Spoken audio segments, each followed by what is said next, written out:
Treaty is in 2012.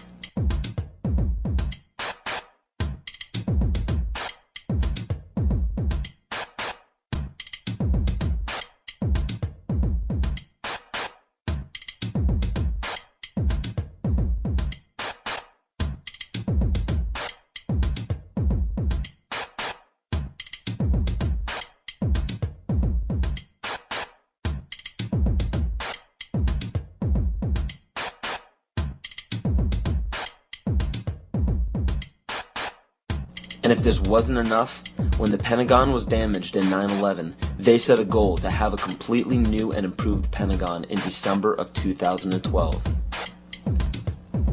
So Codex Alimentarius goes into effect at the end of 2009, which gives it 3 years for the Codex regulations on food to create billions of preventable diseases and deaths. When citizens of every nation are dying of starvation and diseases and fear for their lives because of global warming and major catastrophes, they will do what the public has been proven to do in times of great peril. They will beg for their government to step in and do something. How are they going to get you to join the new economy? They're going to say, we have a solution. You see, one of the tricks of the Illuminati is they create a problem and then they provide the solution when you beg them to. And pray tell, what will the United Nations suggest when there's a global problem? They will demand a global government, a new world order, exactly as the Maya, Hopi, Kali Yuga, and many other pagan civilizations prophesied. By 2012, the Kyoto Treaty, Agenda 21, Codex Alimentarius, and the new Pentagon will be fully operational to enforce a new world order. And the new world religion is obvious. We will all worship the earth, Gaia, the mother goddess we saved from extinction from global warming. We will be told that to keep from repeating the mistakes that we made in the past, we must hold the earth in higher regard than humans, just as pagan traditions require. This is too obvious to ignore. It is right in front of our faces, and yet we still refuse to see it. I guarantee you that by 2012 there will be a World War III, but it will not be between nations. It will be us and them. They know this. Why do you think the UN is consistently trying to disarm the public and the nations? They don't want us to be capable of fighting back. The proof of this is in the film released by the UN called Armed to the Teeth, where it demonizes gun ownership.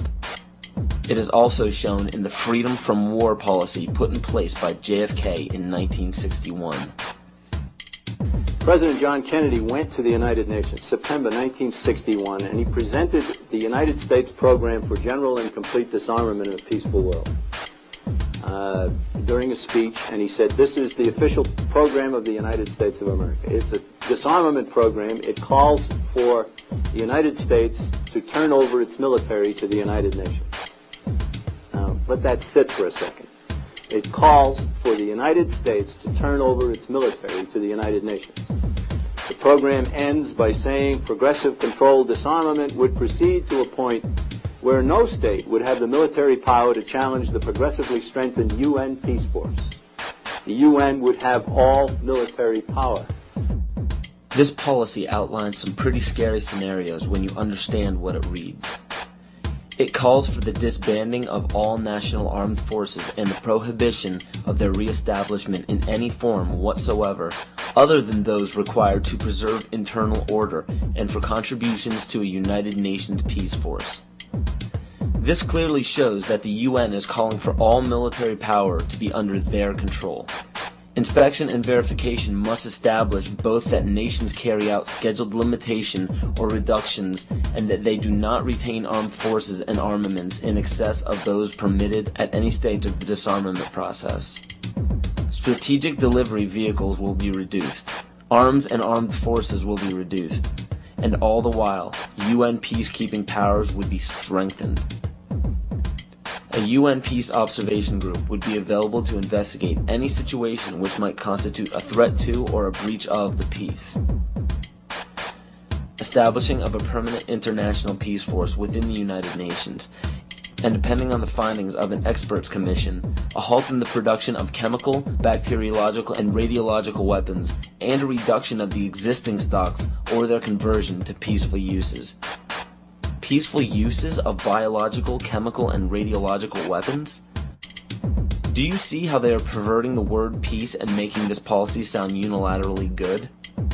There is no other way to read this publication.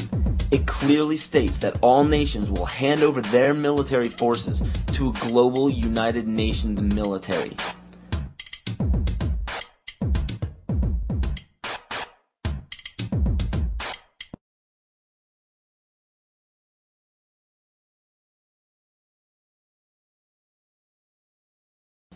The US population is currently around 300 million. The national debt is currently around 10 trillion. So the current debt, when divvied among the American people, comes out to approximately $33,000 and has been growing at a national rate of $1.46 billion a day since 2006. Now with electronic banking, wire transfers, and credit cards, people have less physical custody of their money. As of right now, the amount of money in circulation is not able to cover the national debt. This was carefully planned since the inception of the Federal Reserve Bank.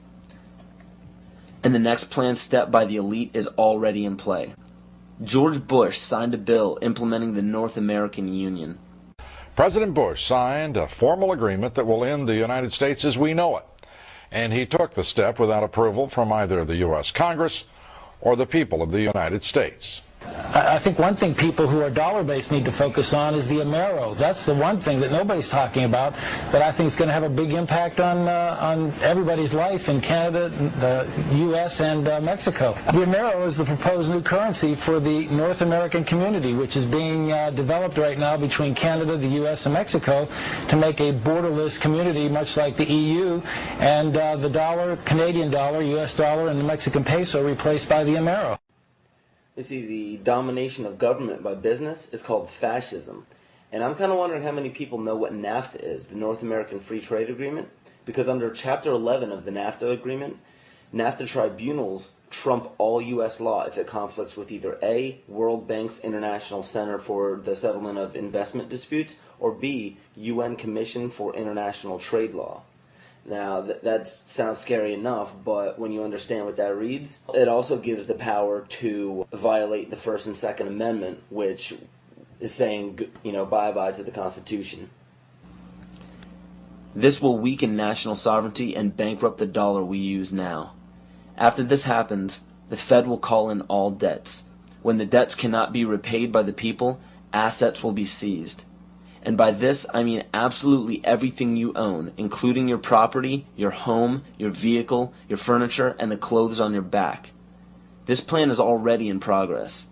And when it takes place, you will literally be owned by the Federal Reserve Bank. This is how Agenda 21 will be implemented. The seized land will be given back to nature, and the people will be placed in smart growth megacities.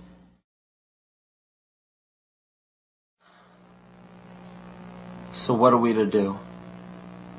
There is an overabundance of information out there for anyone to see pertaining to why this situation seems so hopeless and out of our control. But in all honesty, there is even more information out there about how to protect ourselves. The only problem we face is that most people don't know how to apply this information to their own lives, and rarely anybody takes the time to spell it out for us. There are many great teachers out there. Teachers who have dedicated their lives to protecting the people who need protecting the most. The teacher has the most difficult role in our society because nobody likes attaining true knowledge. True knowledge encompasses all aspects of existence, good and bad. Most others do not. Hearing true knowledge upsets people because it implies that we were wrong at one point in our lives. And another character flaw is our desire to apply absolute truths to unstable foundations in our life. When we do so, we build a structure that we hope will define us best when we're reaching the end of our life on earth. So everything we think we are, everything we tell others we are, everything we base our life-changing decisions off of, is all depending on a foundation that could crumble at any moment. And because we've been told our entire lives that there are certain guidelines and mores we must follow to be a decent human being, we deny everything that may pose a threat to our unstable foundation. This is why we despise true teachers. We lump these teachers into the same category